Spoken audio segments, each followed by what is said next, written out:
우리 한 목소리로 다 같이 봉독합니다. 안식 후 첫날 일찍이 아직 어두울 때 막달라 마리아가 무덤에 와서 돌이 무덤에서 옮겨진 것을 보고 시몬 베드로와 예수께서 사랑하시던 그 다른 제자에게 달려와서 말하되 사람들이 주님을 무덤에서 가져다가 어디 두었는지 우리가 알지 못하겠다 하니 베드로와 그 다른 제자가 나와서 무덤으로 갈새 둘이 같이 다름질하더니 그 다른 제자가 베드로보다 더 빨리 달려가서 먼저 무덤에 이르러 부려 세마포 놓인 것을 보았으나 들어가지는 아니하였더니 시몬 베드로는 따라와서 무덤에 들어가 보니 세마포가 놓였고 또 머리를 쌌던 수건은 세마포와 함께 놓이지 않고 딴 곳에 쌌던 대로 놓여있더라. 그때야 무덤에 먼저 갔던 그 다른 제자도 들어가 보고 믿더라. 그들은 성경이 그가 죽은 자 가운데서 다시 살아나야 하리라 하신 말씀을 아직 알지 못하더라. 이 두 제자가 자기들의 집으로 돌아가니라. 마리아는 무덤 밖에 서서 울고 있더니 울면서 부끄려 무덤 안을 들여다보니 흰 옷 입은 두 천사가 예수의 시체 뉘었던 곳에 하나는 머리편에 하나는 발편에 앉았더라. 천사들이 이르되 여자여 어찌하여 오느냐 이르되 사람들이 내 주님을 옮겨다가 어디 두었는지 내가 알지 못함이니이다. 이 말을 하고 뒤로 돌이켜 예수께서 서 계신 것을 보았으나 예수이신 줄 알지 못하더라. 예수께서 돌이켜 여자여 저 그분 누구를 찾느냐시니 마리아는 그가 동산직인 줄 알고 이르되 주여 당신이 옮겼거든 어디 두었는지 내게 알리소서. 그리하면 내가 가져가리이다. 예수께서 마리아야 하시거늘 마리아가 돌이켜 히브리 말로 라보니 하니 이는 선생님이라는 말이라. 예수께서 이르시되 나를 붙들지 말라. 내가 아직 아버지께로 올라가지 아니하노라. 너는 내 형제들에게 가서 이르되 내가 내 아버지 곧 너의 아버지 내 하나님 곧 너의 하나님께로 올라간다 하라 하시니 막달라 마리아가 가서 제자들에게 내가 주를 보았다 하고 또 주께서 자기에게 이렇게 말씀하셨다 이르니라. 아멘. 우리의 왕이 되셔서 각 처소에서 예배드리는 이곳에 임마누엘 주님으로 함께 계신 왕이신 우리 예수 그리스도를 찬양합니다. 우리가 아버지 하나님의 말씀을 듣기 위해 예수 그리스도의 말씀을 듣기 위해서 하나님 앞에 모였습니다. 말씀하여 주시옵소서. 성령님 각 처소에서 예배드리고 하나님의 말씀을 갈망하는 성도들 위해 각 가정 가운데 하늘을 가르고 임재하여 주시옵소서. 그리고 저를 통해서 증거되는 이 말씀이 하나님의 말씀이 되어 증거하는 저의 심령에 그리고 또한 말씀을 듣는 우리 모든 성도들의 심령에 말씀이 새겨져서 돌짝과 같은 굳은 마음이 부드러운 마음이 되시게 하시고 새 영으로 새롭게 하시며 성령님으로 충만하게 하여 하나님 말씀대로 살아날 수 있는 은혜를 허락하여 주시옵소서. 그렇게 하신 하나님 감사하며 예수 그리스도 이름으로 기도합니다. 아멘. 오늘은 무덤 밖에서 울고 있는 마리아라는 제목을 가지고 함께 은혜를 나누고 싶습니다. 오늘은 부활절입니다. 부활절은 예수 그리스도께서 십자가에 우리의 죄를 담당하시고 못 박여 죽으셔서 3일 동안 사망에 매여 계시다가 안식 후 첫날 바로 사망의 권세를 깨뜨리시고 다시 살아나신 부활절입니다. 예수님이 부활하시고 나서 거의 2000년 이상 우리가 매년마다 부활주의를 지내거든요. 여러분 이 예수님의 부활이 기쁘십니까? 내 안에 예수님의 부활로 인해서 샘솟아 솟아나는 기쁨이 있습니까? 여러분이 처해져 있는 환경은 때로는 인간적인 환경으로 내 환경을 바라보면 내가 예수 그리스도를 믿는데 왜 이런 일들이 나에게 생기지? 이런 감당할 수 없는 환경들이 폭풍처럼 우리에게 몰아치고 있거든요. 그런데도 여러분 예수 그리스도의 부활을 바라보면서 그 부활로 인해서 여러분 기쁘십니까? 그런데 여러분 우리가 놀라운 건 뭐냐면 예수님이 안식 후 첫날 부활하시고 나서 계속적으로 40일 동안 이 땅에 계시면서 막달라 마리아를 만나고 여인들을 만나고 엠마오로 내려간 두 제자를 만나고 그리고 11명의 제자를 만나셨어요. 나중에 고린도전서 15장에 보면 500명에게도 예수님이 나타나셨다고 말씀하시거든요. 그런데 부활한 예수 그리스도를 만났던 막달라 마리아나 아니면 그리고 제자들의 모습 속에서 부활하신 예수님 때문에 기뻐서 감격하는 기쁨의 모습을 성경에서 보십니까? 참 신기하단 말이에요. 그 오늘 제목도 뭐냐면 무덤이 빈 무덤인데 빈 무덤 밖에서 울고 있는 마리아예요. 빈 무덤은 부활의 증거, 우리 기쁨이잖아요. 그런데 울고 있단 말입니다. 이게 오늘날 우리가 가지는 고통이에요. 매주일 부활절을 지내는데 정말 저도 제 자신에게 물어봤어요. 한번 여러분에게 물어보십시오. 예수님 부활하신 것 때문에 내 삶이 지금 나 눈만 딱 돌리면 내 환경 때문에 막 울고 있어. 그것 때문에 울고 있으니까 아니 부활한 주님 때문에 안에 기쁨이 있어서 이 환경 속에서 막 기뻐합니까? 우리 지금 여기 영상에 그 재은이가 막 이렇게 웃는 것처럼 헌신한 어린이요 환경에 관계없이 항상 기뻐할 수 있는 주님 때문에 부모님 때문에 이게 없어요. 부활한 주님 이게 우리 아픔인 것입니다.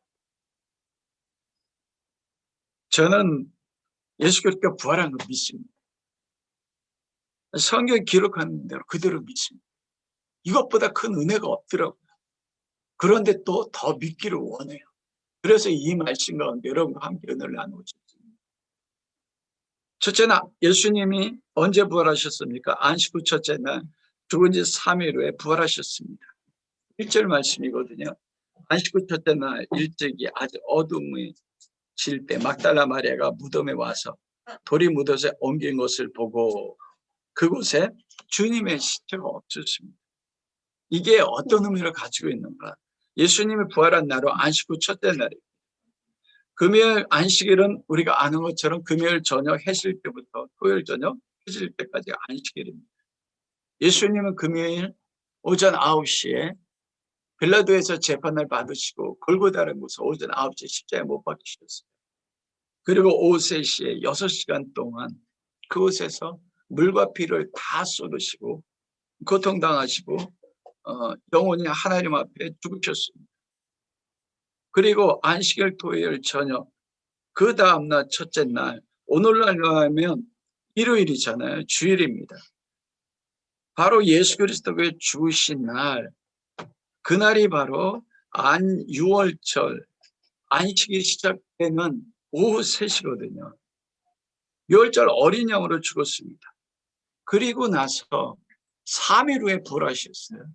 안식일이 금요일 저녁부터 토요일 저녁이니까 안식 후 첫째 날 예수님께서 부활하셨습니다.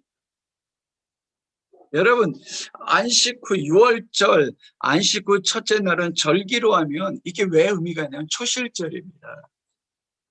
초실절은 바로 유대에서 보리와 밀을 심는데 첫 보리가 수확하는 날이 초실절이거든요.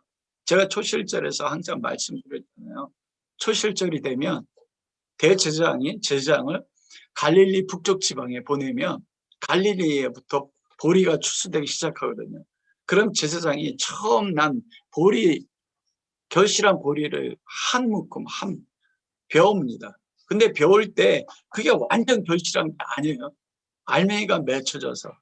그러면 그걸 가지고 예루살렘 성전에 와서 요제로 흔들면서 짐승의 희생 제물과 함께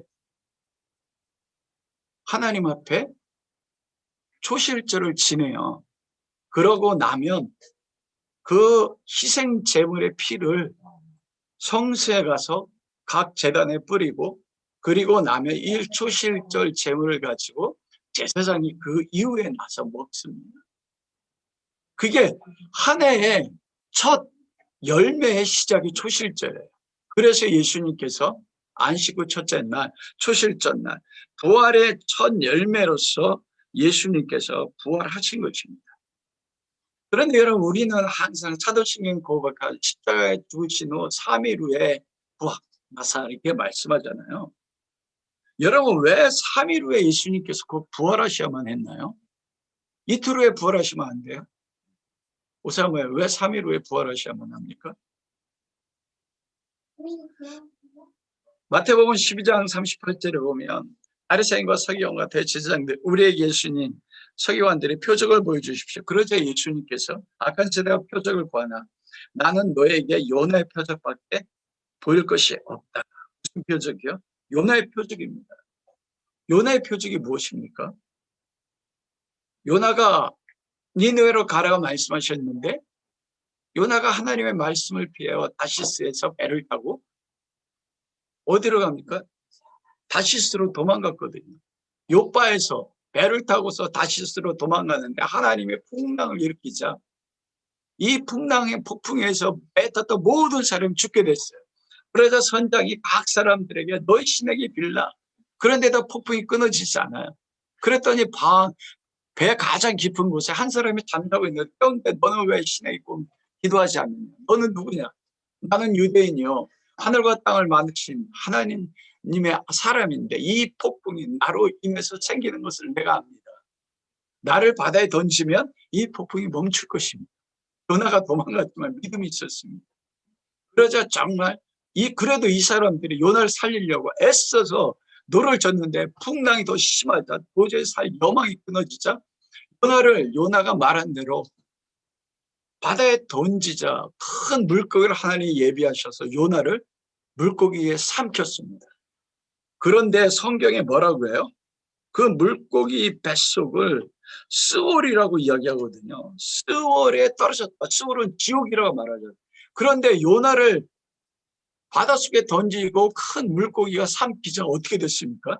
폭풍이 멈추고 요나의 희생을 통해서 배에 있던 모든 사람들이 살게 됐단 말입니다. 그리고 요나가 3일 동안 스올 물고기 뱃속에서 물고기 뱃속에 있는데 지옥과 같은 사망과 같은 고통을 3일 동안 겪고 회개하자. 물고기가 하나님 말씀하시면 요나를 해변에 토하자. 이게 요나가 3일 동안 지옥에 있다가 뭐 한 거예요? 다시 살아난 부활과 같은 거예요. 그리고 요나가 마음은 니느웨 백성들이 멸망받기 원했는데 하루길도 가지 않고 너희가 회개하지 않으면 멸망할 것이다. 너 어떻게 합니까? 어린애부터 짐승으로부터 왕에게 이르는 모든 사람들이 앉은 자리에서 재 안고 배를 안고 하나님 앞에 회개하고 구원받는 것입니다. 요나가 3일 동안 스올의 같은 물고기 뱃속에서 부활하여 복음을 전하자 니느웨 백성들 가장 악하다는 원수가 된 니느웨 백성들이 살아납니다. 이게 바로 요나의 부활로마나 니느웨 구원받은 것처럼 예수 그리스도께서 스올 3일 동안 사망에 매이고 다시 살아남으로 인하여 모든 인류가 구원받는다는 것. 이게 요나의 표적이라는 것입니다. 예수님 말씀하신 거예요. 너희들의 죄로 인해서 요나처럼 죽어야 하는데 내가 너희들을 대신해서 요나처럼 죽어 사흘 동안 십자가에 못 박혀 죽으면 사흘 만에 다시 살아나는 표적을 보여줄 것이다. 믿으라 그러면 너희가 살 것이지만 너희는 믿지 못하고 너희는 죽을 것이다. 이게 예수님 말씀하시는 요나의 표적이거든요. 요나가 사흘 동안 물속에 뱃속에 있었습니다. 이 예수 그리스도 대신해서 죽은 사흘은 여러분 그래서 단순하게 사흘 동안이 요나가 겪었기 때문에 예수님도 사흘을 말씀하는 거지만 참된 사흘의 의미가 있어요. 이 사흘은 어떤 성경에 기록된 어떤 사흘 3일을 예수님이 대신해서 겪었고 그 사흘을 대신 살리는 사건이 그래서 반드시 3일이어야만 돼요. 여러분 성경 능통하잖아요. 저도 이걸 깨닫고 놀랐어요. 이 왜 3일이었을까? 여러분 하나님께서 온 인류를 창조하실 때 창세기 1장에 보면 하나님의 대초에 천지를 창조하십니다. 1장이라 땅은 혼돈하고 공허하며 흑암은 깊음이 있고 하나님의 신은 수면을 운행하시니라. 창조할 때 먼저 땅과 하늘 있는데 그 땅은 혼돈하고 공허. 혼돈은 뭐냐면 이게 틀이 없다는 것입니다. 구조가 없어요. 공허한 것은 MPT, 비었어요. 구조가 없고 비었으면, 구조가 없으면 그것에 뭘 채워넣을 수가 없잖아요. 그것이 비어있어요. 이게 무엇을 상태예요? 무라는 상태입니다. 그래서 혼돈과 공허에서 그 결과가 뭐냐면 흑암이에요. 흑암은 성경적으로 어둠은 사망 가운데 있는 것입니다. 그때 하나님이 첫째 날 뭐라고 말씀하세요? 빛이 있으라 말씀하시네. 빛이 생겨서 낮과 밤, 구조가 스탁쳐 생깁니다. 둘째 날은 무엇입니까? 하나님이 위의 물과 아래 물을 나눠서 위의 물을 궁창으로 해서 위의 물과 아래 물을 나눔으로써 무엇합니까? 하늘을 창조하세요. 위에를 궁창이라 하시고. 그리고 셋째 날 무엇합니까? 물은 한 곳에 모여서 땅이 드러나라, 묻이 드러나가시고 그 묻을 땅이라 말씀하시고 그 뭐였던 물들을 뭐라고 해요? 바다. 땅과 바다를 나누세요. 첫째 날, 둘째 날, 셋째 날 무엇을 만드세요? 스트럭처. 혼돈했던 그 구조가 없는 곳에 스트럭처 구조를 만드셨어요. 그리고 우리가 잘 아는 것처럼요. 넷째 날, 다섯째 날, 여섯째 날 구조를 만들어서 저기가 뭐를 채웁니까? 그곳에 땅에는 식물과 바다에는 온갖 물고기와 공중에는 나는 새들과 그리고 과일 나무들과 축과 기는 모든 것 그리고 마지막 그 모든 구조 속에 채워진 모든 것들을 피조물을 다스릴 수 있는 하나님의 형상 인간을 만들어서 채워요. 그래서 보십시오. 혼돈했던 것에 구조가 첫째 날, 둘째 날, 셋째 날 기초가 세워지고 그것 속에 공허했던 빈 곳에 모든 내용물을 채워줘요. 그래서 혼돈과 공허가 채워지자 일곱째 날 무엇합니까? 하나님이 안식하셨어요. 하나님의 완전한 뜻이 이루어졌어요. 그게 뭐야? 하나님 나라가 완성되자 하나님 안식하죠. 안식한다는 것은 쉰다는 의미가 아닙니다, 여러분. 하나님이 창조자인데 창조하신다고 피곤하십니까? 아니거든요.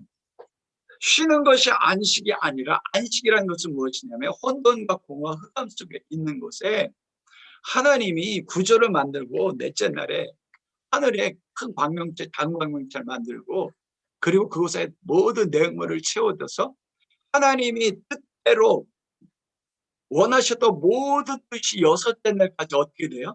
그대로 하나님 뜻이 다 이루어졌어요. 하나님 뜻이 다 이루어지는 게 뭐예요? 하나님 나라가 완성된 겁니다. 하나님 뜻이 이루어져 하나님 나라가 완성된 그 상태, 그것이 그 상태, 그리고 그것을 안식이라고 해요. 그 상태 때 누려지는 모든 것이 뭐예요? 그게 안식이에요. 그래서 여러분 요한계시록에 보면 예수 그리스도 다시 오실 때 하나님 나라가 완성돼서 천국에 들어가는 것을 우리는 어디에 들어간다 말이에요? 안식에 들어간다 말하는 거예요. 하나님 나라.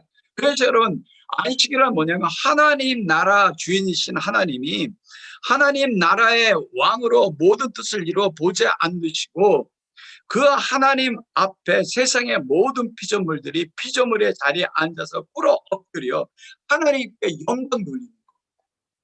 이게 하나님 나라고요. 이게 안식이고 모든 피조물들이 아담과 하와가 모든 피조물들이 다 여섯째 날 완성되고 안식일날 뭐 했습니까? 그러면 아담이 안식구 첫째 날 눈을 딱 떠서 하나님의 창조 모든 세계를 바라고 무엇을 했을까요? 하나님 앞에 우리 은세가 춤춘 것처럼 모든 피조물들이 자기 영광을 가지고 하나님 앞에 영광을 돌리고 그 예배란 말입니다. 그게 하나님의 나라 완전 그게 안식이에요. 우리가 하루 쉬는 게 안식이 아닌 것입니다. 여러분 그래 오늘날 우리의 안식은 우리의 모든 뜻, 우리의 소망을 다 내려놓고 예수 그리스도 안에서 일어나신 하나님의 뜻에 따라서 하나님이 말씀하신 대로 순종하면서 살고 그 하나님이 그리스도 안에서 우리에게 이루어놓은 것을 즐거워하고 그 하나님 앞에 뭐 하는 거예요? 신령과 진정을 예배하고 꿇어 엎드리는 거. 이게 뭐예요? 이게 안식일을 지키는 거예요. 여러분 하나님이 내 안에 있는 뜻을 모두 빼앗아가서 완전하게 하나님 여러분 온전하게 사는 것, 이것이 예수 그리스도의 부활로 인해서 우리에게 주어진 것이거든요. 그렇기 때문에 예수 그리스도의 부활로 이게 이루어졌잖아요. 그래서 예수 그리스도의 부활은 무엇입니까? 참된 안식이고, 그게 예배고, 그게 하나님 나라의 완성인 것이죠. 에덴 동산에서 어떻게 하나님 나라 파괴됐습니까? 여자가 선악과를 먹음으로 하나님 나라가 파괴되고 하나님의 안식이 깨어지고 사람의 예배가 깨어졌습니다. 피조물이 왜 예배가 깨어져 하나님 나라 깨어집니까? 하나님 나라 어떻게 깨어져요? 하나님의 뜻이 깨어지는 것. 하나님이 하나님 자리에서 쫓겨나는 것. 그 하나님 자리에 누가 올랐었어요? 여자가 먼저 사단의 말을 듣고 너 하나님처럼 될 거야. 그리고 여자의 말을 듣고 아담이 선악과를 따먹으면서 하나님 자리에 누가 앉았습니까? 아담과 여자가 앉음으로써 안식이 깨졌어요. 예배가 깨졌어요. 그리고 하나님 나라가 완전히 깨어진 것입니다. 여자가 하나님을 하나님 자리에서 끌어내려서 자기가 하나님처럼 되고 싶어 선악과를 따먹었는데 아담도요. 여러분, 그게 죄인 것입니다. 그 죄가 하나님 나라를 무너뜨린 거예요. 그래서 인간이 아담이 여자가 주는 선악과를 먹어서 하나님이 되려고 했었을 때 하나님 나라가 깨어짐으로써 어떻게 됐습니까? 무엇이 무너졌어요? 하나님 나라가 무너졌다는 거예요. 하나님 나라가 무너졌다는 것은 무엇이 무너졌습니까? 첫째 날, 둘째 날, 셋째 날 하나님 나라에 뭐가요? 구조가 다 무너진 거예요. 내용도 다 무너졌어요. 다시요. 완전하게 하나님이 여섯째 날까지 창조를 완전하게 이루어서 안식이 이루어졌다고 했잖아요. 안식은 하나님 뜻이 이루어져서 하나님이 하나님 자리에 앉고 피조물이 피조물 자리에 앉아서 하나님과 영광을 누리고 피조물이 하나님을 기뻐하는 게 안식이에요. 근데 인간이 하나님 자리에 올라감으로써 그 안식이 다 깨어졌어요. 하나님 나라가 완전히 깨어졌어요. 뭐부터 깨어졌어요? 구조부터 깨어진 것입니다. 다시 여러분 무로 돌아간 거예요. 그래 에베소서 2장 1절에 뭐래요? 허물과 죄로 죽었던 너희라고 말한단 말입니다. 인간이 다시 없음의 상태, 무의 상태로 돌아간 거예요. 사망의 상태로 떨어진 것입니다. 혼돈과 공허의 상태로 떨어져 버린 거예요. 틀이 없고 빈 상태로 무의 상태로 떨어진, 이게 세상이, 하나님이 세상을 말할 때 혼돈과 공허. 여러분, 그래서 인간이 지금 우리가 인간의 눈으로 보면 세상이 공허합니까? 혼돈스럽잖아요. 구조가 있잖아요. 내용물도 채워졌잖아요. 근데 인간의 구조가 있지만, 내용물도 채워졌지만 그것이 사람에게 참된 안식을 가져되지 안 가져줘요? 안 가져줘요. 외형은 그렇지만 그것이 하나님을 때 혼돈과 공허로 구조도 없고 비었다는 것입니다. 사망이라는 것이에요. 여러분, 성경이 그래서 직접 말씀하세요. 예레미야서 4장 22절에 내가 땅을 보니 혼돈하고 공허하며, 놀랍지 않습니까? 예레미야가요 이스라엘 민족의 상태를 바라보면서 이 말씀을 놀랐어요. 정말 하나님이 지금 그리스도 밖에 있는 모든 세상을 어떻게 보느냐. 내가 땅을 보니 혼돈과 공허하대요. 이게 무슨 상태입니까? 창세기 1장 2절의 상태예요. 땅은 혼돈하고 공허하며 흑암 깊음이고 하늘들을 보니 거기에는 빛이 없습니다. 빛이 없다는 건 뭐예요? 흑암입니다. 흑암은 사망이에요. 놀랍지 않습니까? 우리가 성경적 가치관을 가지고 세상을 보지 못한단 말이에요. 세상은 지금 빛이 있잖아요. 오늘도 안식일인데, 주일인데 밖에 나가면 빛이 쫙쫙 내리쳐요. 빛이 있잖아요. 그런데 예수님께서 뭐라고 말씀하세요? 너희는 세상에 빛이니 세상에 뭐가 없다고요? 빛이 없고 흑암이래요. 근데 우린 그렇게 생각하지 않아요. 우리 슬픔이 거기 있어요. 하나님이 뭐라 말씀하시냐면 내가 예레미야를 통해서 땅을 보니 혼돈과 공허하면 스트럭처도 없고 그것에 내용물도 없대. 하나님 나라가 완전히 깨어진 것이 아담과 하와를 통해서, 첫째 아담을 통해서요. 여자를 통해서요. 여러분, 왜 예수님이 부활할 때 여자가 나오는 줄 아십니까? 하나님 나라를 처음에 무너뜨린 게 누구예요? 여자입니다. 첫 창조전의 모습으로 인간들의 모습이, 세상의 모습이 틀이 없고 공허한 것으로, 내용물이 없는 곳으로 들어가 버렸어요. 그것이 세상 현실이에요. 그 마지막은 무엇입니까? 사망입니다, 여러분. 흑암이요. 그래서 하나님이 창세기 3장에 타락한 아담을 향해서 뭐라고 합니까? 너는 흙이니. 제가 왜 이 말씀드리냐면, 왜 우리가 부활을 기뻐하지 못하는 이유가 있어요. 부활이 무엇을 의미하는지 몰라요. 이걸 의미를 알면 그리스도가 십자가에 죽으시고 부활했다는 것이, 이게 없었으면 오늘날 우리가 존재할 수 없다는 것입니다. 하나님이 타락한 아담에게 너는 흙이니 흙으로 돌아가라. 흙은 영어로 하면 더스트예요. 다만데 아담아, 이게 흙인데 이게 뭐냐? 먼지입니다. 먼지는 뭐입니까? 죽어있는 상태입니다. 인간의 처음 자리예요. 하나님이 떠난 인간의 자리는 먼지라고요. 그것이 인간의 지금의 모습입니다. 죽어있는 사람들이 있는 곳, 그것이 무엇입니까? 지옥 아닙니까? 지금 인간의 삶이. 여러분, 왜 세상이 지옥 같다고 이야기합니까? 사망과 고통이 지배하니까요. 그래서 누군가는, 인간 스스로는 더스트 먼지이기 때문에 이 깨어진 혼돈과 공허한 것을 누군가는 그 구조를 세워야 되는데, 누군가 바로 이 깨어진 첫 창조에 의해서 깨어진 모든 것들을 다시 회복하고 비어진 곳에 하나님의 백성들로 채워 넣어야 되고 회복해야 되는데, 그것을 누가 이룬 것입니까? 예수 그리스도의 부활이 그 일을 이루신 것이에요. 여러분, 그래 예수님이 십자가에 부활하심으로써 새 언약을 주셨는데, 이 혼돈과 공허와 흑암의 사망 속에 사람들에게 세상에 예수 그리스도 안에서 무엇을 주셨습니까? 새 언약을 주신 거예요. 부활. 여러분, 여기서 우리가 새 언약 너무나 잘 알지 않습니까? 새 언약이란, 새 것이라는 것은 새로운이 아니라 더 이상 새 것이 없다는 새 것이에요. 새 하늘과 새 땅. 이제 더 이상의 하늘은 없고 더 이상의 땅은 없다. 새 언약이라는 것은 더 이상의 새로운 언약이 없다는 것입니다. 하나님이 주시는 최상급의 마지막 언약이 바로 새 언약이라는 뜻이에요. 하나님이 주시는 최고의 마지막, 더 이상 없는 최상급의 언약, 그것 이상의 다른 언약이 없다. 이것은 하나님이 하시는 언약의 완성이라는 것입니다. 허물과 죄로 죽은 존재 속에, 혼돈과 공허, 흑암 속의 세상에서 하나님이 선택한 사람들에게 더 이상 타락할 수 없는 새 언약을 그리스도 안에 주셔서, 하나님이 예수 그리스도 십자가의 죽으심과 부활을 통해서 구원하시겠다는 거죠. 무엇으로 인해서요? 하나님의 은혜와 긍휼로. 그래서 예수 그리스도의 부활을 통해서 무엇이 시작된 것입니까? 새 언약이 시작된 것이에요.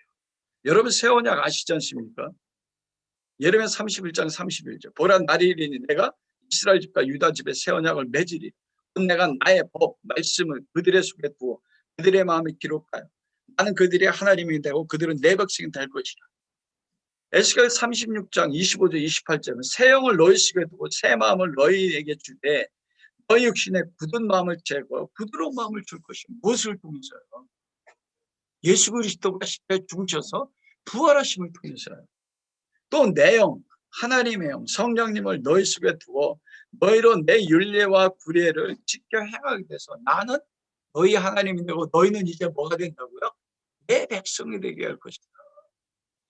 예수 그리스도가 십자가에 죽으시고 부활하심으로써 하나님이 예레미야를 통해서, 구약의 선지자를 통해서, 에스겔을 통해 약속하신 새 언약이 어떻게 되는 것입니까?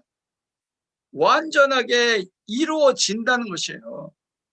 예수 그리스도가 죽으심으로 인간의 모든 죄와 허물, 연약함을 지게 하시고, 예수 그리스도의 십자가에서 죽을 때 율법의 완전함을 우리에게 전가시켜서 부활하심으로써 그리스도의 생명을 성령님 안에서 우리 가운데 주신다는 거죠.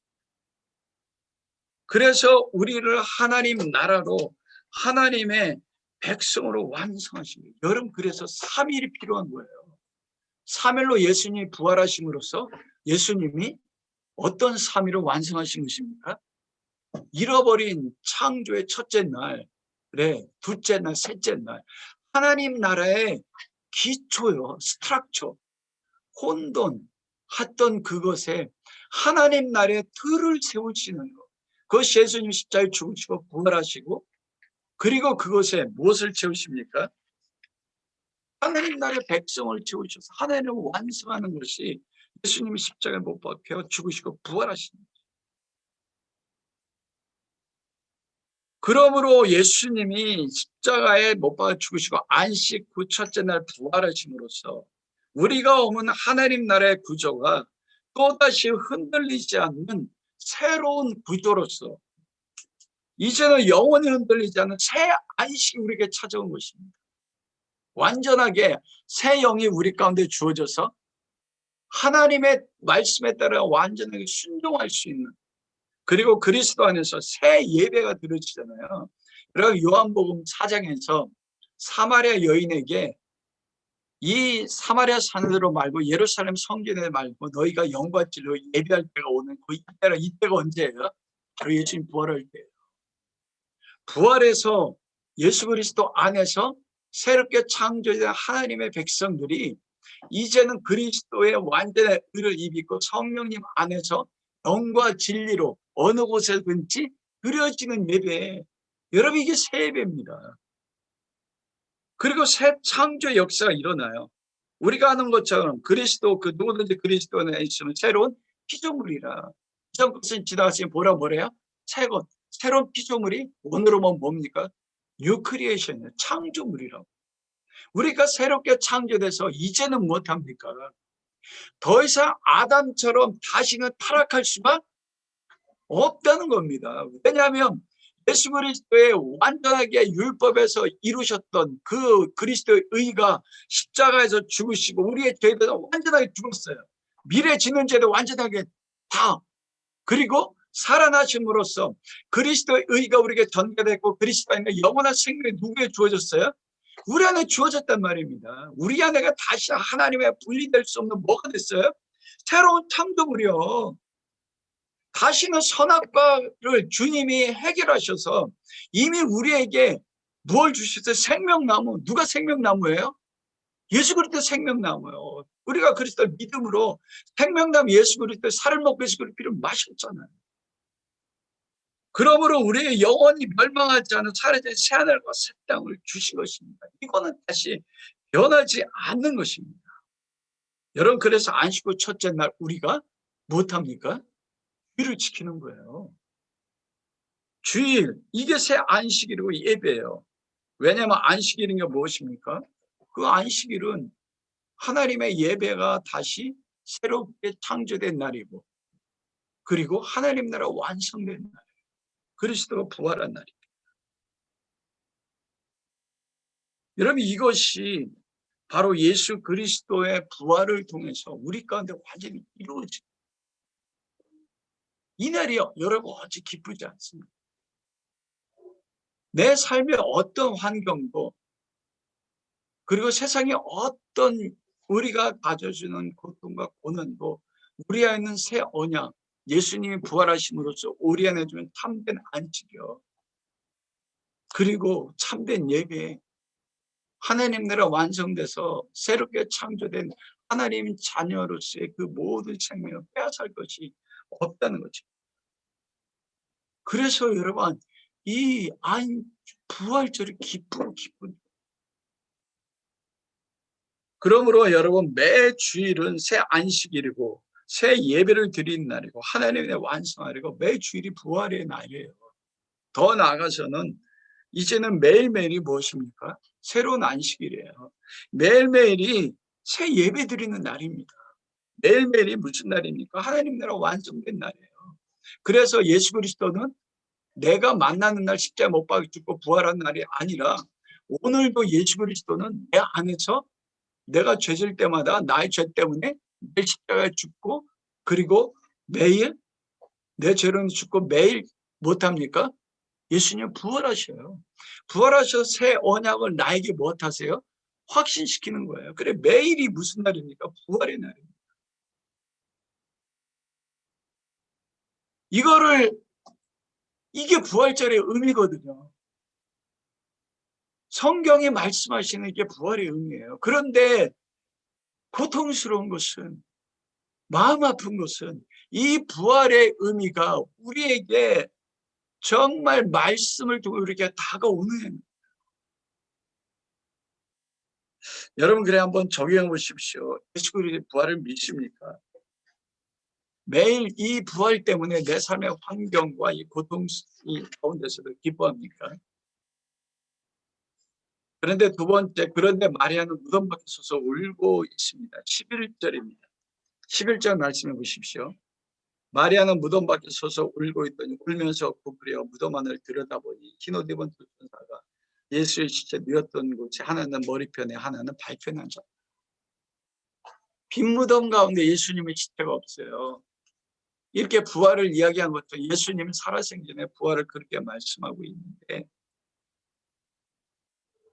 예수님이 그렇게 성경의 말씀대로 부활을 한, 내가 십자가 죽고 3일 후에 부활한다고 말씀하고 있는데, 그리고 빈 무덤에서 주님이 부활했는데 마리아는 무덤 밖에서 고통하고 있으니까 울고 있습니다.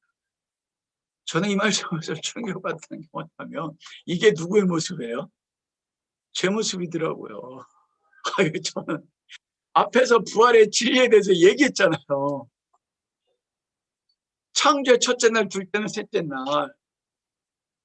그런데 내 삶의 고통과 환난 때문에 마리아처럼 빈 무덤을 바라보고, 저의 빈 무덤을 바라보고 막 울고 있는 거, 이것이 우리의 모습입니다. 여러분, 최초의 여자가 하나님 나라를 무너뜨렸다고 했잖아요. 왜 마리아가 무덤 밖에서 울고 있었을까? 이 마리아는 누구를 뜻할까? 왜 하필 부활을 첫 본 사람이 여자일까요? 그 여자가 납니다. 그 여자가 바로 교회거든요. 그 교회를 뭐라고 이야기합니까? 신부라고 이야기해요. 마리아라는 뜻이 무슨 뜻이냐면 마라에서 왔습니다. 마라가 무슨 뜻입니까? 쓰다는 뜻이에요. 저주받은 인생이에요. 막달라 마리아예요. 그리고 막달라 마리아는 쓰다, 부활하심으로써 우리에게 너희 희락이다. 나오미잖아요. 룻의 시어머니 이름이 뭐예요?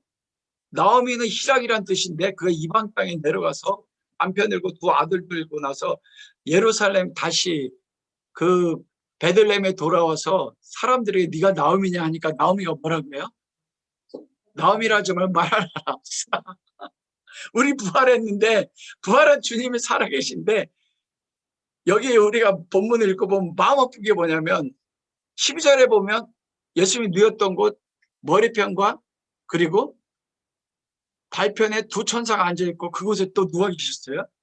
예수님이 계신데 마리아가 알아보지 못했어요. 부활한 주님인데 보지 못하고 마리아는 빈 무덤에다 환경을 바라보면서 나는 말하다. 나오미가 하나님은 기쁨이라고 하는데 나는 말아야. 이게 그리스도의 모습이란 말입니다. 그리고 막달라 마리아는 뭐예요? 몸판 창녀잖아요. 이게 원래 우리의 위치 가운데 있었어요. 하나님을 떠나서 마귀를 따른 첫 여자, 세상을 따른 우리의 모습이에요. 예수 그리스도 죽으시고 부활하심으로써 저주 인생에서 기쁨의 인생으로 바꾸시는, 안 믿어지는 거예요. 믿었다면 내가 지금 어떤 환경 가운데 있어도 내 환경은 말한데 나는 뭐라고 고백해야 돼요? 부활하신 주님을 위해서 난 나오미 기뻐해야 할 일 아닙니까? 부활의 증거를 마리아가 못 봤습니까? 부활의 증거를 보았습니다. 예수님께 사라진 전에 3일 후에 죽었다가 내가 살아날 것이다. 마리아가 지금 우는 것은 왜 울고 있습니까? 무덤이 비었기 때문이거든요. 여러분, 한번 제가 물어볼게요. 마리아가 어떤 상황이면 안 울까요? 예수님의 죽은 무덤이 시신이 그 자리에 누워 있으면 마리아가 울지 않을까요? 기뻐할까요? 예수님 죽은 게 무슨 기쁨을 가져다 줍니까? 아니잖아요. 이거 울 일이 아니라는 것입니다. 그래서 오늘 본문에 보면 천사가 마리아를 보고 13절에 천사들이 여자야 어찌하여 우느냐, 이 사람들이 내 주님을 어디 옮겼는지 내가 알지 못한다. 지금 마리아는요 부활했는데 무엇에 관심이 있어요? 죽은 예수님이요. 내가 죽은 예수님의 시체를 위해서 무언가 할 수 있는데 옮겨갔대요. 이게 우리의 신앙이라니까요. 예수님이 부활해서 내가 할 일이 없어요. 부활을 믿기만 하면 되는데 예수님 죽었으니까 죽은 예수님 시신에 내가 뭔가 아침 왜 일찍 올라왔어요? 향유를 바르려고요. 이게 우리의 신앙생활이란 말입니다. 근데 그거 없어지니까 우는 거예요. 아니에요. 부활하신 주님을 믿고 부활로 기뻐해야 될 게 누가 할 일이에요? 이게 은혜 받아 하나님 백성들이 해야 될 일이에요. 근데 우리는 뭐 합니까? 내가 예배 드리고 봉사하면 나는 하나님을 뭔가 했어. 이걸 못하면 나한테 뭐가 찾아와요? 아니 나는 아무것도 오면 못했네. 주님 그거 원하는 게 아니거든요. 분명히 그거 원하지만 부활한 우리에서 산 예배를 드리는 거잖아요. 신령과 진정을 드리는 예배. 이게 우리의 모습. 얼마나 제가 충격받아. 이게 내 모습과 너무나 똑같은 것입니다. 예수님도 여기 보면서 예수님이 마리아를 보면서 뭐라고 해요? 여자야 어찌 우느냐? 누구를 찾느냐? 울 일 아니다. 누구를 찾느냐? 여러분 진짜 누굴 찾습니까 여러분? 여기서 마리아 예수님 찾잖아요. 근데 어떤 예수님 찾아요? 그 예수님 찾아요. 그래서 무덤에서 우는 거예요. 예수 그리스도는 살아났는데 우리가 찾아야 될 분은 누굴 찾아야 됩니까? 사망의 권세를 깨뜨리고 살아나신 주님. 그 주님을 믿는 믿음이 있었다면 우리가 울지 않을 수 있다는 것입니다. 그럼 부활의 증거가 없습니까? 본문에 보면 부활의 증거가 너무나 많습니다. 왜 우느냐면 믿음이 없기 때문에 우는 거예요. 예수님이 부활하셨는데도 빈 무덤을 보고도 마리아도 봤거든요. 6절에 보면 베드로가 무덤에 들어가 보니 세마포가 놓였고, 여러분 옛 성경에 보면 개켜 있다고 되어 있습니다. 저도 옛날에 개켜 있다는 말로 읽었거든요. 개켜 있다는 것은 무슨 뜻이냐면, 여러분 사람이 죽으면 시신을 염하는 거 보셨습니까? 완전히 시신을 둘러싸고 12매듭으로 묶습니다. 12번 묶어요. 그 다음에 수의를 입히고요. 개켜 있다는 건 감싸 있다. 그런데 감싸 있는 것이 공기가 내용물이 빠지도 주저앉는 모습이 개켜 있는 거예요. 상상해 보십시오. 예수님 시신이 있는데 처음에는 다 세마포로 싸고 수의를 입히고 12매듭을 싸요. 다시 또 세마포를 덮어요. 그리고 위에는 수건으로 다 둘러싸요.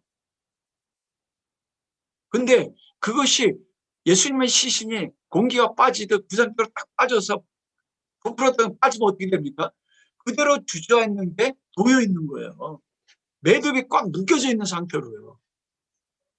실제로는 또 머리를 쌌던 수건은 딴 곳에 쌌던 대로 놓여있더라. 얼굴을 쌌던 그 모습 그대로 놓여 있었어요. 예수님의 머리를 쌌던 수건이 머리가 딱 사라져서 싼 대로요. 싼 그대로. 이게 무엇입니까?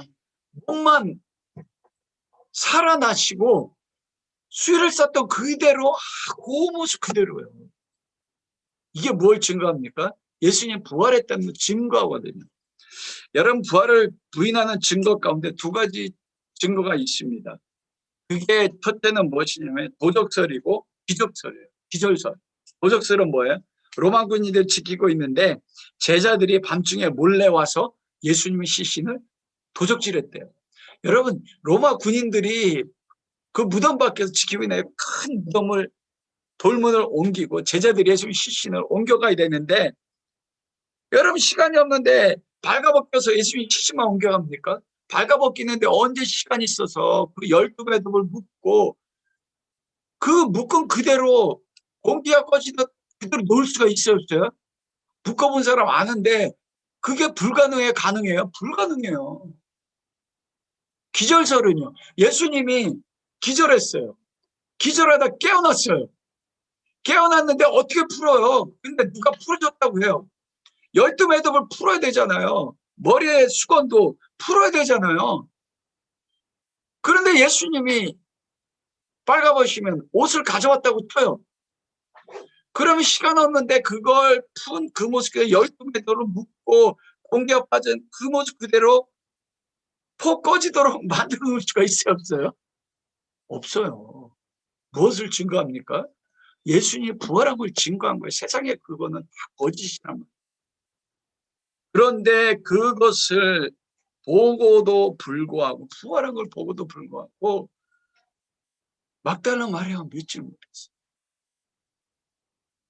눈으로 보고 믿을 수 없습니다. 막달라 마리아뿐입니까? 제자들도 못 믿었어요.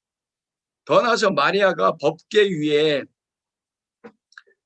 지금 예수님이 무덤에 한 천사는 머리 위에 한 천사 발 위에 있다고 하죠. 여러분 어디가 머리고 어디가 발인지 성경 저자가 어떻게 알았을까요? 이게 예수님이 염한 그대로 푹 꺼져 앉았으니까 수건을 쌌던 부분이 그대로 꺼져 있으면 거기가 어디예요? 머리잖아요. 그곳에 한 천사가 있고 앉아요. 그 반대편에 다른 천사가 있어요. 머리가 있다. 저는 이걸 생각 너무 놀라운 거예요. 이게 무엇과 같습니까? 두 명의 천사가 예수님 시신이었던 곳에 마주보고 앉아 있어요. 이게 어디에 나타나요? 구약성경 어디요? 어디에 이 모습이 있습니까? 법궤요. 법궤. 예수님의 법궤를 만들면 그곳에 두 돌판 말씀 십계명과 만나와 아론의 쌍난 지팡이 그곳에 뚜껑을 놓고 씌운다. 그곳에 두 그룹 천사가 마주보게 날개 펴고 앉아있고 그곳에 예수님 어린 양의 피가 하면 거기가 뭐가 이루어져요? 속죄소, 은혜 받아서 죄가 속해집니다. 이것이 뭐라는 겁니까? 예수님이 부활을 통해서 인간의 죄가 어린 양의 피로 속죄가 이루어질 때는 어떻게 해야 돼요? 사망에 매여 있으면 사람의 죄가 속죄함을 받아야 못 받아요? 살아나야만이 사망 권세가 깨트려지고 사람이 10년 형벌을 받고 10년 형벌이 딱 끝나면 풀려지면 죄가 끝나는 거잖아요. 사망에서 풀어서 부활했다는 거 뭐니까 죄 쌌을 사망이 어떻게 끊어졌다는 거잖아요. 두 그룹 천사가 두 천사가 예수님이 무였던 곳에 딱 앉아있어요. 그것이 뭐라고요? 법궤 자리란 말입니다. 어린 양의 피가 쏟아져서 속죄가 이루어졌다. 인간의 모든 속죄가 이루어졌다. 속죄가 이루어졌다는 건 무엇이 이루어졌다는 것이에요? 사망을 깨뜨리시고 예수님이 바로 살아나셨다는 것입니다. 그곳에 그래서 바로 무덤 있는 곳에 누가 계셨어요? 예수님이 계신단 말입니다. 오늘 14절에 보세요. 14절 이 말할 기도를 옳게 보나 예수께서 서 계심을 보이셨으나 예수님 알지 못해 예수님 그 무덤 속에 서 계셨으나 막달라 마리아가 뭐예요? 못 알아봤단 말입니다. 그것이 바로 하나님의 법궤 하나님 나라였어요. 부활한 장소가. 그것이 하나님의 온 인류를 권한 완전한 뜻이 이루어졌기 때문에 그것이 안식이 이루어진 안식의 장소입니다. 그것이 하나님의 뜻이 이루어짐으로써 완전히 하나님의 예배가 회복되는 그 터전이었단 말입니다. 속죄가 이루어진 그곳이요. 마리아 그런데 마리아가 교회가 내가 그리스도를 알아보지 못하고 지금 계속적으로 밖에 나가서 못하고 있습니까? 울고 있어요.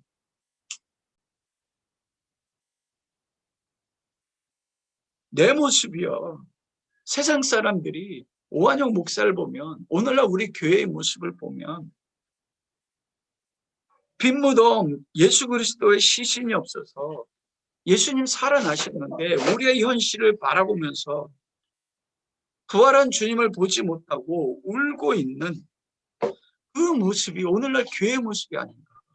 우리가 코로나19 때문에 여러분 정부로부터 핍박받고 이것 때문에 얼마나 슬퍼합니까? 그런데 로마 시대 때는 이거보다 뭐 했어요? 더 했어요. 그들은 어린 양 그 자기 자식들과 함께 그 콜로세움에 사자밥이 되기 위해서 여러분 그 죽으러 가는데 그들이 무엇을 합니까? 찬송을 불렀어요. 네로 왕자가 그리스도인이 죽었을 때 그 죽은 모습을 다 보니까 그들의 얼굴이 어때요? 저 영화 봤죠. 코바디스. 근데 그 실제로 코바디스 저자가 원래 예수님 안 믿는 사람이었어요. 완전히 기독교는 가짜라고 해서 내가 기독교가 가짜라는 걸 증명했던 성경을 공부하고 이 사람이 로마의 모든 역사 기록물을 다 찾았어요. 그리고 거기서 예수 그리스도를 만나고 로마의 실제 기록물을 찾아서 쓴 소설이 코바디스예요. 실제 로마의 그 기록물에 그리스도인들이 죽으면서 찬송하며 죽고 웃으면서 죽었다는 기록이 있단 말입니다. 왜 그렇습니까? 그들은 그리스도가 부활한 것을 믿었어요. 하나님 나라가 완성됐고 영원한 안식이 내 가운데 왔단 말이에요. 사망이 내 눈앞에 있는데 그 사망이 나를 빼앗아가지 못하는 거예요. 여러분 제자들도 그걸 보았으나 오늘 9절마다 그들이 성경이 그가 죽은 자 가운데 다시 살아나하리라 하는 말씀을 그 8절에 보면 그런 말씀 있잖아요. 그때서야 무덤에 먼저 갔던 그 다른 제자도 들어가 보고 믿었더라. 제자들은 믿었다고 되어 있잖아요.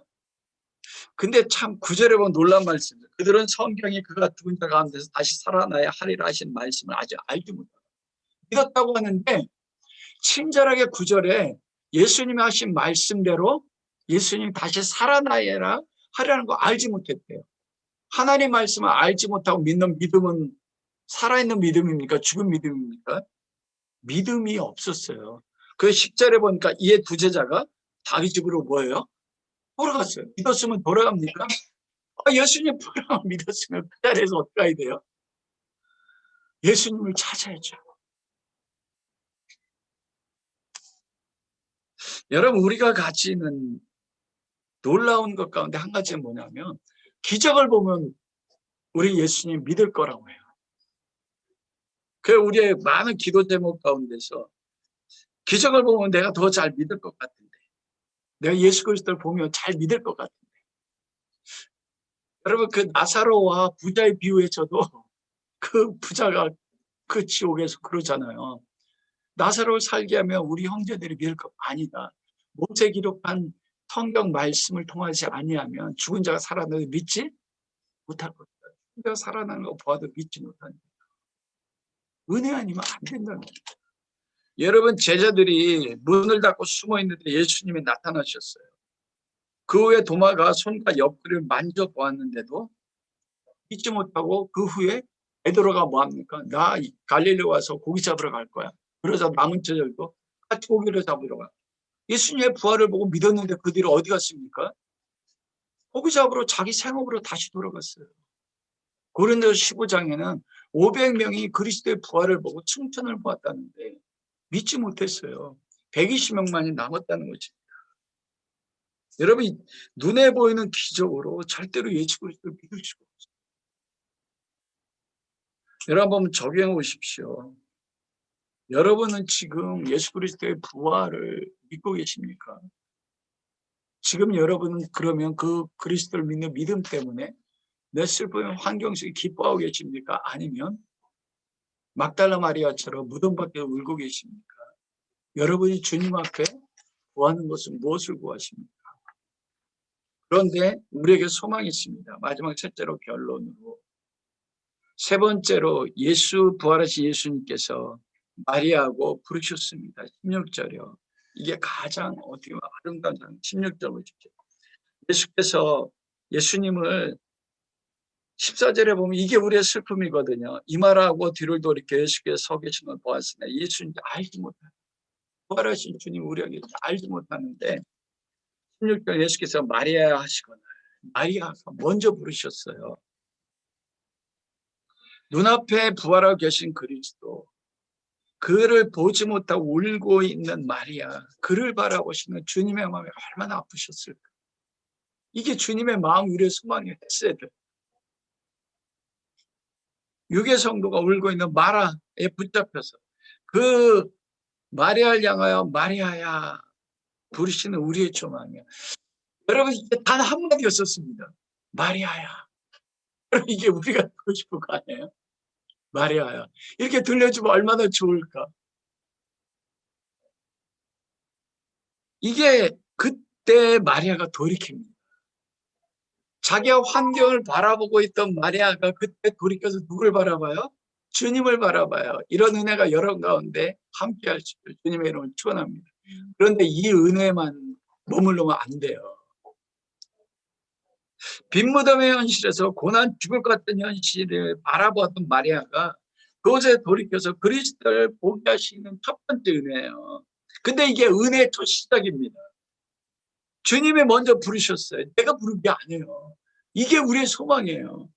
나는 도저히 내 슬픔 때문에, 내 처해지는 환경 때문에 주님을 볼 수가 없는데 주님이 먼저 찾아오셔.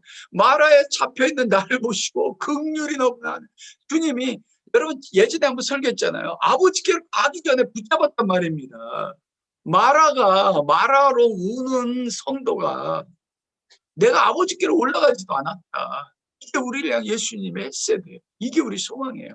근데 이게 첫 은혜라니까요. 여러분 향해서 이게 우리 주님이 부르실 줄 믿습니다. 그런데 예수 그리스도를 보는 것이 참된 믿음을 가져다 주지 않아요. 마리아 나를 부르신 그 부르심이요. 그런데 보십시오. 부활하신 예수 그리스도를 본 마리아가 딱 돌아서고 나서 뭐라 부릅니까? 라분이요. 성경은 굳이 해석해요. 이는 선생님이란 말이에요. 아, 이게 인간의 한계예요. 저도 예전에 한번 간증했잖아요. 십자가의 비아 돌로로사 10번째 처소에서 왜 주님 십자가에 지셨습니까? 이렇게 제가 가서 내 아버지의 영광을 위해서 정말 육성처럼 들었거든요. 그런데 그게 철저한 견과 믿음 가운데 세워지지 못한 거예요. 그럼 그걸 잃어버리지 않습니다. 왜 주님의 음성을 들었습니까? 그의 첫 번째 은혜에서 멈추면 안 돼요. 아, 이게 인간의 한계구나. 어떻게 라보니였을까? 인간적으로는 마리아가 부를 수 있는 최고의 말일 수 있습니다. 라보니여 선생님이여. 거기 보면 이는 선생님이란 말씀. 살아계신 하나님의 아들이요, 부활해서 나의 사망과 죄를 깨뜨리고 나에게 새 생명과 영원한 안식과 깨어지지 하나님 나라와 영원한 새 창조를 이루었다는 것에 대한 믿음이 나에 타오르는 꼭 필요한 은혜가 있다는 겁니다. 그러니까 거기까지 나가야 돼요. 그곳에 나가야 됩니다. 눈앞에 보이는 것, 들리는 음성, 내적으로 들리는 그것도 큰 은혜이지만 그것이 완전하게 우리를 하나님의 아들로 견고하게 흔들리지 않게 하는 믿음 가운데 우리를 끌어가지 않습니다. 더 나아가서 주시는 마리아야 부르시고 두 번째 은혜가 있는데 17절 말씀입니다. 17절 보면 예수께서 이르되 나를 붙들지 말라. 내가 아직 아버지께로 올라가지 아니하노라. 너는 내 형제들에 가서 이르되 내가 내 아버지 곧 너희 아버지 내 하나님 곧 너희 하나님께로 올라간다 하시니. 우리 그리스도의 은혜가 얼마나 놀라운지요. 부활하신 주님 마리아 부르시고 부활의 주님 보여줬는데도 마리아가 라보니여 주님이라고 고백을 못했어요. 그런데 17절 두 번째 은혜를 베풀어요. 초실절 부활절에는 제가 처음 초실절 할 때 이 초실절 그 곡식 첫 부활의 첫 열매를 흔들며 드리면서 무엇을 같이 드린다고 했습니까? 짐승의 제물이요. 제사장이 그 짐승의 제물을 그 성소에 들어가서 뿌리고 나서 나올 때 이 초실절의 곡식을 가지고 제사장이 먹어요. 그래서 여기서 그 전에 이 초실절 부활의 천열매 먹으면 부정타요. 이거 받아들이지 않습니다. 초실절에 제사가 이루어지지 않아요. 그래서 예수님이 마리아에게 뭐라고요? 내가 만지지 말라. 왜요? 부활의 첫 열매가 된 예수님이 이제는 부활을 하셔서 천사와 함께 이제 누구 앞에 올라가야 돼요? 아버지 앞에 올라가서 아버지의 받음이 돼서 부활의 첫 열매로 인정이 돼요. 여러분, 과일을 어떤 농장주가 과일을 결실하면 이거를 팔고 하려면 이게 완전한 제품이 인정받으려면 어떻게 해야 돼요? 농업소에 가가지고 그것을 인증을 받아야 되잖아요. 그런데 인증을 받을 때 내가 사과 농장에 있는 모든 사과를 가져갑니까? 아니잖아요. 가장 좋은 거, 처음에 딴 걸 가지고 가서 농업품질관리소에 가서 이건 최고의 상품이다. 딱 인증을 받으면 그러면 그 이후에 모든 농장 안에 있는 과실들이 어떻게 돼요? 인정받는 거예요. 이거예요. 예수님이 부활하셔서 하나님 앞에 올림받아서 부활의 천리매로 인정받고 내려오실 때 그때 어떻게 돼요? 만질 수 있어요. 그리스도를 이제는 보고 만지는 은혜요. 그게 우리가 도마가 나타날 땐 주님 아버지께 올라가셨어요. 도마야 내 옆구리를 만져보고 내 손을 만져보고 뭐 그래도 뭐라고 말씀하세요? 보고 믿는 자가 되고 보지 않고 믿는 자가 되고. 두 번째 은혜 가운데 우리를 이끌어가세요. 그런데 은혜인 것입니다. 이 두 번째 은혜에서 멈추는 것이 아니라 오늘 뭐라 말씀하시냐면은 내가 내 아버지고 너희 아버지 내 하나님이고 너희 하나님께로 올라간다. 이 올라가는 거예요.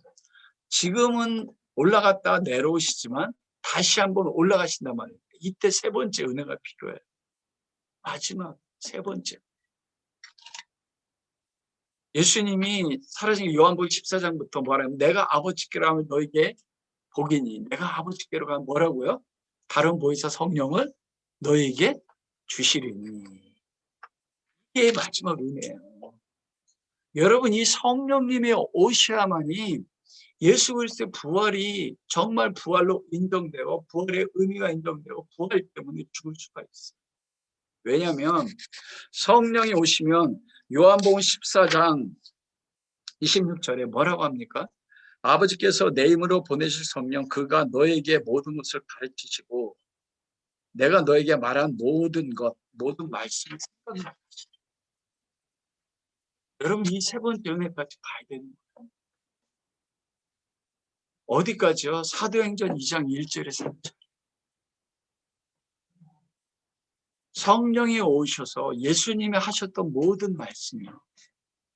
예수님이 하셨던 이 구약 성경과 신약 성경의 모든 말씀들을 다 기억나게 하고 그 모든 말씀들을 생각나게 해서 그 말씀들을 내 마음의 신비에 새겨요.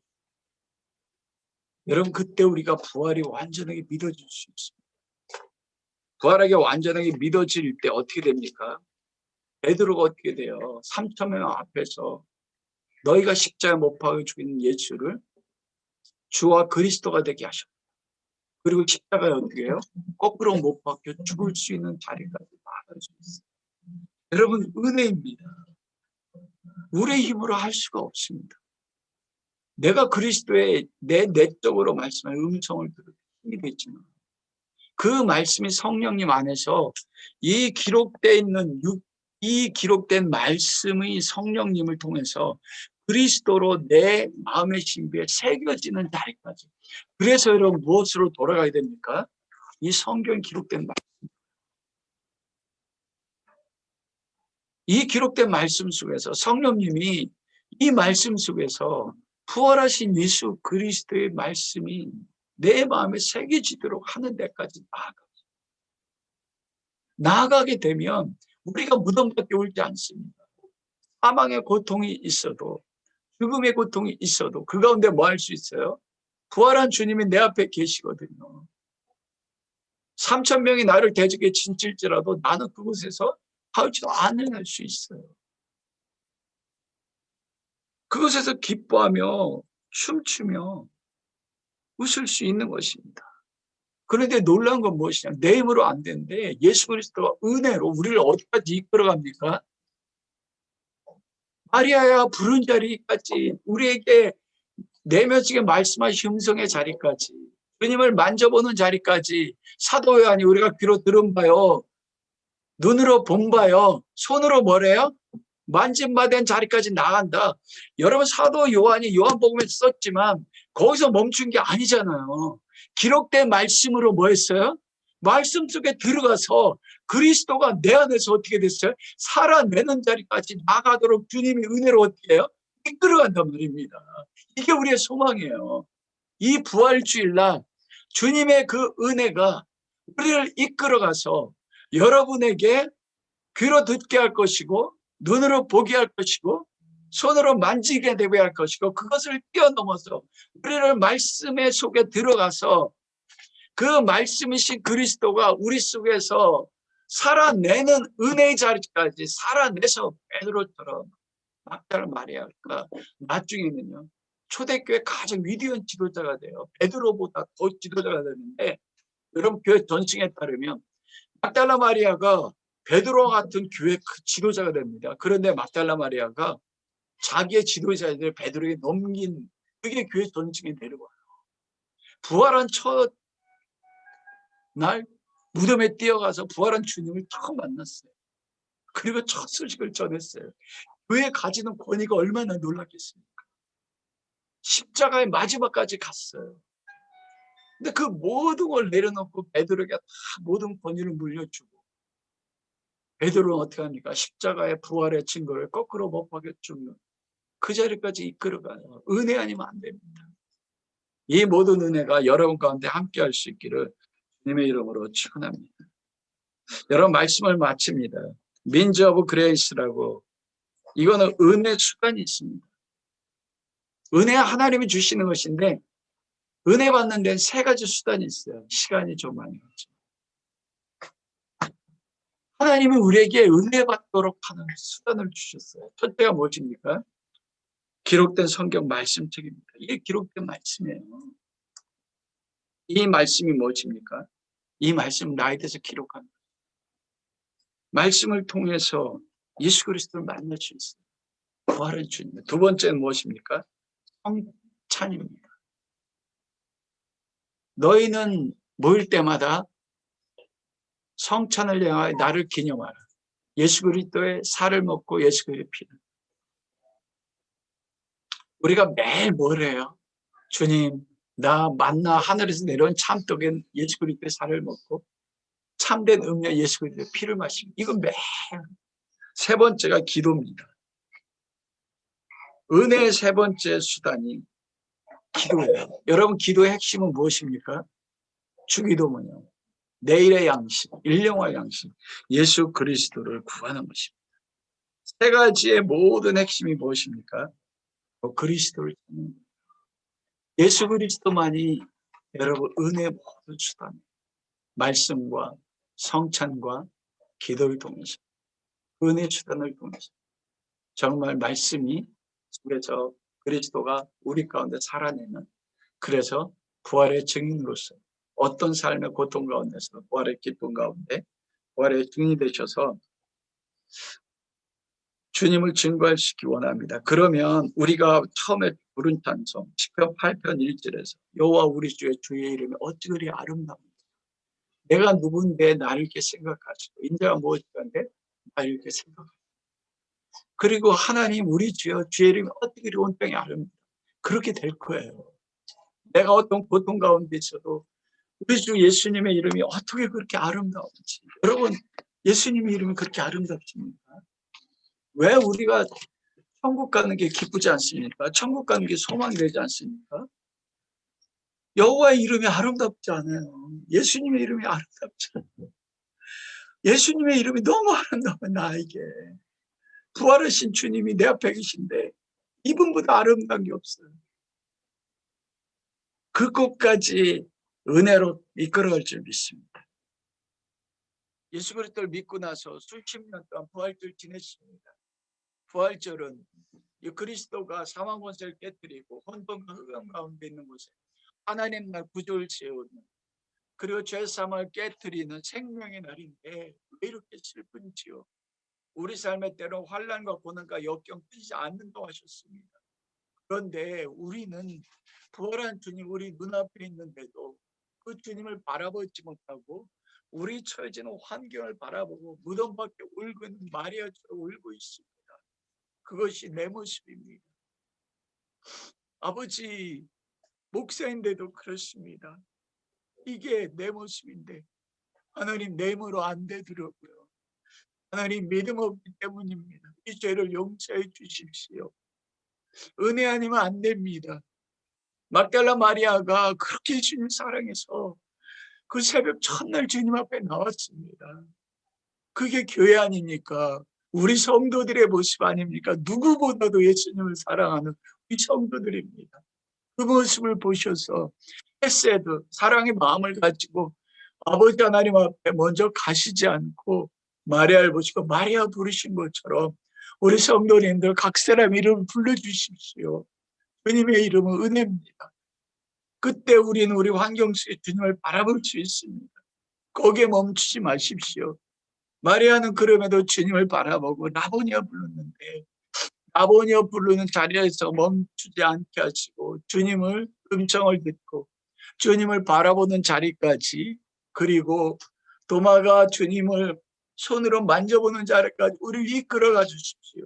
그곳에서 멈추지 마시고 그 성령님의 은혜를 주셔서 성령님이 우리를 그 말씀이신 예수 그리스도를 만나는 이 성경책 속으로 우리를 이끌어가셔서 이 성경 말씀 속에서 그 부활하신 주님 만나 그 주님이 내 안에 살아나는, 나는 죽고 내 안에 그리스도가 살아서 내 안에서 부활이 이루어지고 내 안에서 새 안식이 이루어지고 우리 안에서 새로운 예배가 성취가 되고 우리 안에서 하나님 나라가 완성되고 매일매일 하나님 은혜 시간들이 될 수 있는, 그래서 사람들이 우리를 볼 때마다 그리스도를 볼 수 있는 우리 성도들의 삶이 되게 해 주시기 원합니다.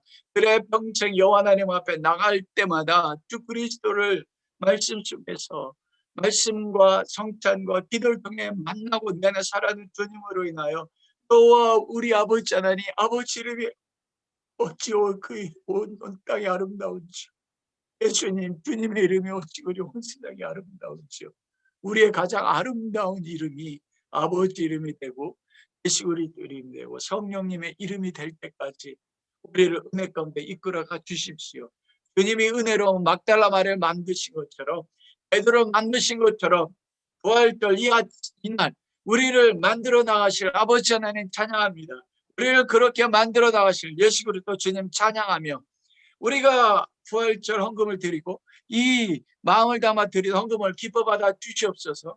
그래서 예수님 만나고 우리가 때마다 채우시는 풍성함으로 주님 앞에 기쁨으로 드릴 것만 있는 우리 모든 복된 성도님들 가정 기업에게 축복하여 주옵소서. 감사하며 예수 그리스도 이름으로 기도합니다. 아멘. 이제는 우리 주 예수 그리스도의 부활의 은혜와 우리를 천국 품에 안아주셔서 하나님의 자녀 삼으사 예수 그리스도의 부활의 증인으로 삼으사 여호와 우리 주의 주의 이름이 어찌 그리 온 땅에 아름다운지어 찬양할 때까지 우리를 은혜로 이끌어 가실 아버지 하나님의 극진하신 사랑하십니다. 성령의 교통하심이 부활 주일 아버지 앞에 나와 하나님 앞에 예배하는 모든 성도들 위해 저들의 가정과 생각과 교회 위해 이제로부터 영원히 함께 하시기를 주님의 이름으로 축원하옵나이다.